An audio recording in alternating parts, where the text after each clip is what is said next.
thinking that he is doing good by himself and his people, by preserving these texts, they would ultimately be preserving them for us in a bigger picture of things.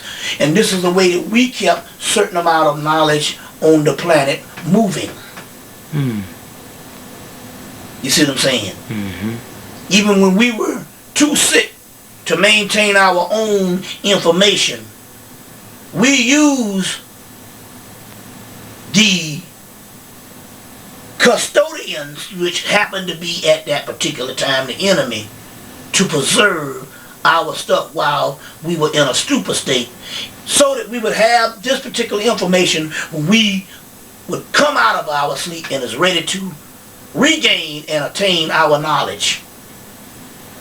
So here goes again a cosmic drama. Always. Of two principalities battling. One against us and one for us. Setting up stuff. Even down to the scriptures that would be used by the counterfeit spirits and the other side to even shut down the so-called true beings and malign them as being evil and dark.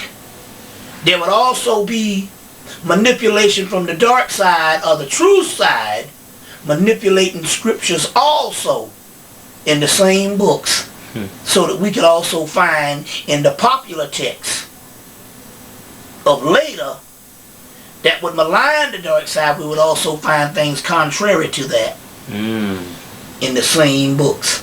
So even when you look at these scriptures that are used for propaganda against the so-called true beings to incarcerate us, you will also find in those same texts, that's right, truths and mysteries that was put in by both sides. They talk about that in the book, The Secret Books of the Egyptian Gnostics by Jean Duress, where they talk about one side creating falsehood in the scribe writing of these scriptures, and the other battle of another principality of thought creating the truth and hiding it also within the same scriptures of falsehood that is used to keep a spawn of ignorance, enlightenment, and jewels all through those particular scriptures, in a cosmic battle between manipulating man to ultimately win the ultimate battle. You see what I'm saying? What side's gonna rule? In this case, we win in it. Because the side that ultimately would win was the true source of energies that was not a part of the debauchery or the childlike play world, the illusionary world. And that which is not an illusion ultimately has to exacerbate, a better word would be annihilate that which is the illusion, or diffuse that of the illusion. Amazing thing. Very amazing. Very, very amazing. Wow. Serious stuff. So, it was good, man. I'm glad I had a chance to talk with you, get this information on tape to get out to the people around the world. And, that's right. And it's been a pleasure. Yeah. As always. It's been a gateway, and might I add, we're talking to the people in the geographical location of the gateway to the west, where east meets west. Right. St. Louis, Missouri. That's right. You see what I'm saying?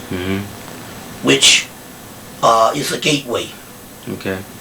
And especially a gateway for black people. Because we making it one.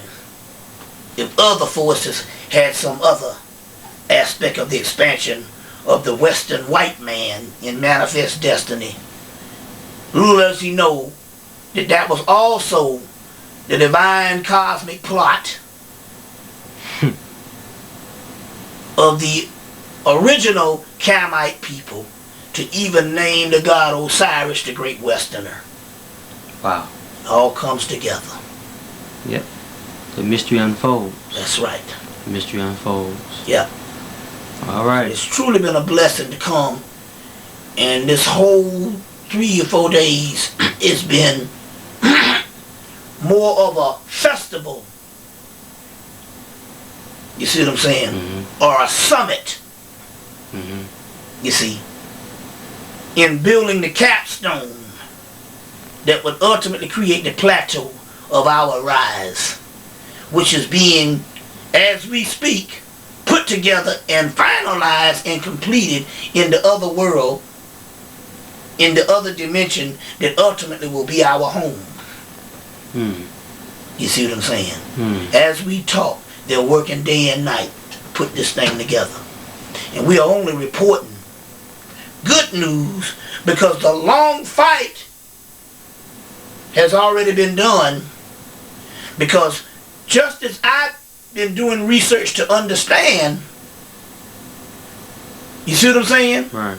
Our souls are in the other aspect, having a great gathering, you see, and a great rise. We're just only reporting in this realm what is going on in the other realm. You see what I'm saying? As we speak. Fine. You know. That's right. Yes. That's cool. That's cool. Yep. So, one more question. Yeah. Now, since the war is won, Yeah. I don't even know if you have an answer to this. But it came upon me, I'm like, okay, now that the war is won, and we're going back into the original state. Original perfected state. Perfected state this time. Yeah. So now that we are going to be perfected, none of this will happen again. None of this will happen again. That was all a part of ultimately when we fell, the great mother of the original source made the decision that this is good, change is good. Change brings about completion. You understand what I'm saying? Yeah. So therefore, it was a debauchery and an abomination and a departing of the original source. But on another aspect, it was also, you see, a cleansing, a purification, a setting right. You see what I'm saying? In a perfecting mode of that originally went wrong. The wrong that originally occurred was good because the flaw showed itself. The mold showed itself. And so therefore, the potential and the opportunity to perfect, you see what I'm saying, was made. And all was good. You see. So it's going back to like that movie, The One. With Jet Li, when the gathering, right, or basically the one true soul on many dimensions or whatever, come back. As one. Exactly. As one. Exactly. Nothing is offended by nothing. Yes. But unlike the Matrix, when you see Zion as this dismal place, which the Zion of the underworld for most of this history of the earth was this dismal and gloomy place. That is not going to be the end result on how it would end up. It's going to be an illumined and a perfected place. We won't be walking around in dirty clothes. Been there, done that, got the t-shirt. And I know they got to show certain things to illustrate points in the movie. You see what I'm saying? Right. But the movie should have showed one last scene of what would become of Zion after it was freed from the Matrix. You see? And that's what we are going to experience. We should call it a crystal city in the sky. You see. So the suffering Christ is resurrected. Yes. I got that. And ultimately, the crystal city in the sky, the ark, the ship, the chariot, is nothing but emanations of your own soul.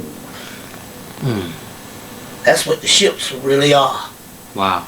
That's what the crystal city really is. So it's like you going to live in the soul. In the soul. Like inverting.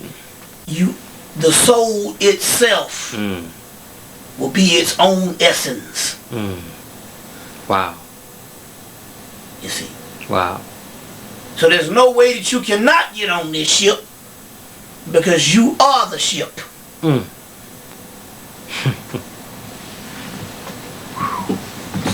Amazing shit. Amazing. Amazing. You know.